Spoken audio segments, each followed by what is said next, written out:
what I really liked in this microservices book is that you started from the organization point of view. So it's something pretty unusual, because usually microservices is about some JavaScript, whatever technology you have in there.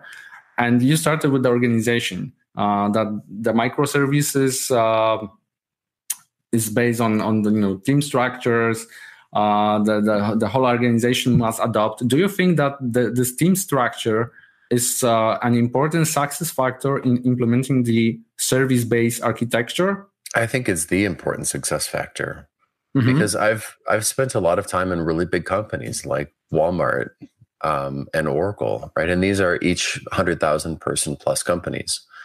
And it was remarkable just how layered the organizations were. So I don't know how philosophical you want me to get here, but back in the day, if you wanted to set up a database, you had to have a team of very highly skilled DBAs to do that. Yeah. And then you would build a DBA group, and they would own the database, and they didn't want pesky developers like me touching their pretty database. And that's how it used to be. So, if I was at a bigger company and I wanted to get a column added to a database table, right, like that was a really easy thing for me to do personally. If I had access to the database, that's a 5-second change. But in a big enterprise, you have to go through a whole change request process, right? You have to fill out a whole bunch of paperwork. And then they take the request, they implement it in a development environment, and then they give you access to the environment. And then, of course, your access never actually works. Yeah, it takes forever. And then you have to verify it. And they have some stupid system that they use to manage their work where you have to mark it as done in the workflow.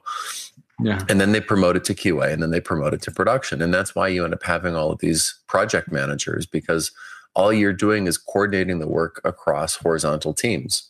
So to take a feature from, if I'm a middle tier developer, adding maybe I want to start capturing the customer's birth date.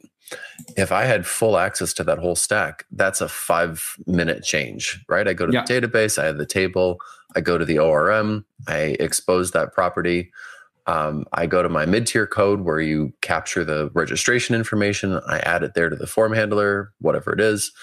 And then I go to my UI, multiple UIs, and I just simply add it, right? That's really, really easy if you had access to the whole stack. But you don't have access in those big environments. And that could take 6, 9, 12 months to make a stupid change like that. And that was really frustrating to me.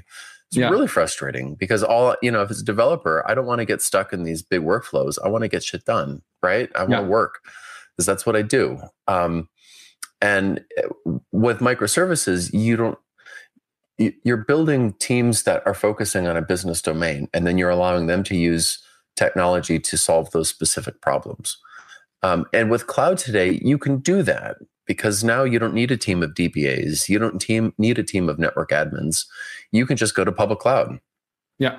Right. And it's really easy if I'm a team of 7 people and I'm tasked with inventory for the whole company, or I'm tasked with a customer profile, to just make whatever changes I want in my stack. And then to the world, I expose my single REST API. And that makes it really easy, because now I have a front door basically from what I'm doing, and then everything else is an implementation detail.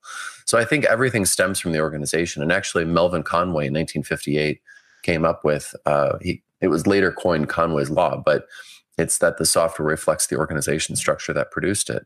And the old joke back then was, if you have 7 teams working on a compiler, you'll end up with a 7-pass compiler, because